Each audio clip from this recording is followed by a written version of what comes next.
मुझे अपने घर में मेडिसिनल प्लांट लगाना बहुत अच्छा लगता है और मुझे उन पर भरोसा भी है। जैसे कि दवाएं लंबे टाइम तक खाने के बाद लीवर को असर में ले आती हैं, अपने नुकसान करने लगती हैं। लेकिन हम हर्बल के साथ चलते हैं तो बहुत कम ऐसे चांसेस होते हैं। हाँ, लेकिन जब उसको आप यूज़ करें तो हकीम जी की सलाह से या डॉक्टर की सलाह से या फिर उन बुज़ुर्गों की सलाह से जिन्होंने उसको इस्तेमाल कर रखा है, तो ऐसे मेडिसिनल प्लांट का यूज़ किया जा सकता है। लेकिन मैं गुड़हल के प्लांट की बात नहीं कर रही हूँ, मैं बात कर रही हूँ हड्ड जोड़ की, हड्डी जोड़ने वाले प्लांट की। ये इतने गजब तरीके से पौधों के ऊपर फैल गया था। ये वाइन टाइप में होता है ना, तो वो बोझ से गिरने लगा, वायर भी टूट गया और झुक गया पड़ोसी के घर की तरफ। तो मुझे लगा कि थोड़ा इसको काट देना चाहिए। अभी तो रेनी सीज़न है और रेनी सीज़न में बहुत तेज़ी से बढ़ता है, तो मैंने प्रून कर दिया भाई। और ये करी पत्ता के ऊपर काफ़ी हद तक चढ़ा हुआ था। और फिर मैं इसकी भी कटिंग को ग्रो कर देती हूँ, करी पत्ता को। मौसम अच्छा है, बरसातों में तो बहुत सारी कटिंग लग जाती हैं। और मॉर्निंग ग्लोरी जो टूट कर आया है उसको भी मैं कहीं ना कहीं एडजस्ट कर दूँगी। और इस पे देखिए सीड्स भी लगे हुए हैं, तो करी पत्ते को तो बीज से और कटिंग दोनों से ग्रो किया जा सकता है। आजकल मौसम अच्छा है, एक वेल सॉइल में इसकी 8 से 10 कटिंग्स लगा दीजिए, तो आपके पास ये भी मेडिसिनल प्लांट तैयार हो जाएगा।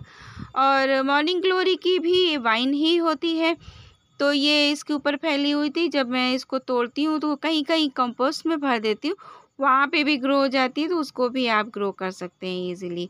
और हर जोड़ को भी इसके कटिंग से अभी ग्रो कर सकते हैं। बीज से भी ग्रो किया जाता है, लेकिन कटिंग से बहुत आसानी से ग्रो हो जाता है।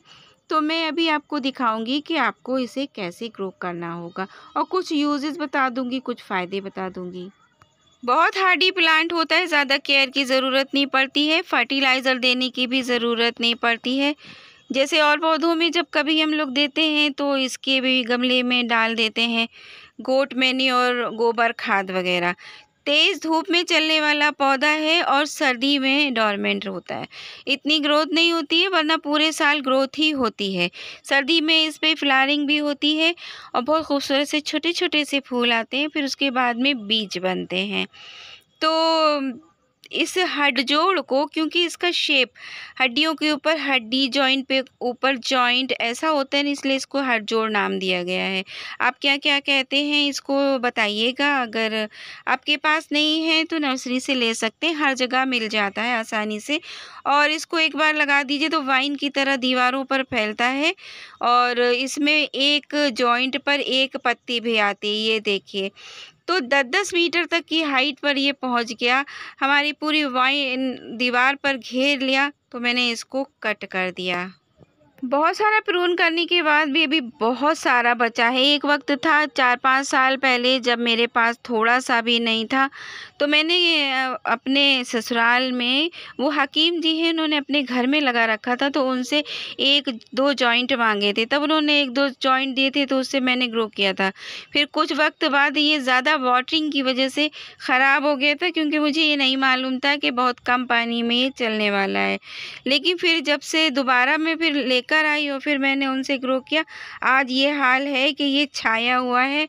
और बाँटती भी रहती हूँ मैं, लेकिन इसका इस्तेमाल इतना ज़्यादा है कि खाने में इस्तेमाल होता है, बिल्कुल एलोवेरा की तरह इसको इस्तेमाल किया जा सकता है। जैसे कि इसको छील लीजिए, 1 से 2 गाँठ, 3 गाँठ, और छीलने के बाद मसूर की दाल में थोड़ा लहसुन और लाल मिर्च और नमक डालकर पीस लीजिए, और वही पकौड़े छान लीजिए और नहा मुँह नाश्ता कर लीजिए। फिर देखिए जितनी भी हड्डियों का दर्द है ना, बहुत जोड़ों के दर्द में आराम मिलता है, क्योंकि इसमें पाया जाता है ज़बरदस्त कैल्शियम और प्रोटीन्स, जो कि हड्डियों को जोड़ने में हेल्प करते हैं। दांतों के लिए भी बहुत मुफीद होता है, दांतों के दर्द वगैरह में।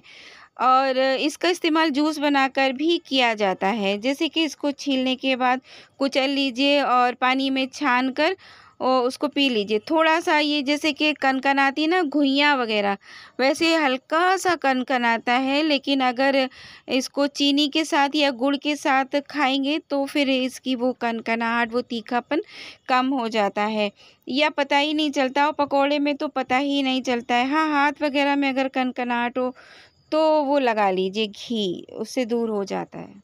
बच्चों को, बड़ों को, बूढ़ों को सबको खिलाया जा सकता है जोड़ों के दर्द में। और हड्डी अगर टूट गई है खुदा न खास्ता तो उसको जोड़ने में ये फ़ायदा करता है जूस पीने से 15 दिन 1 महीने तक।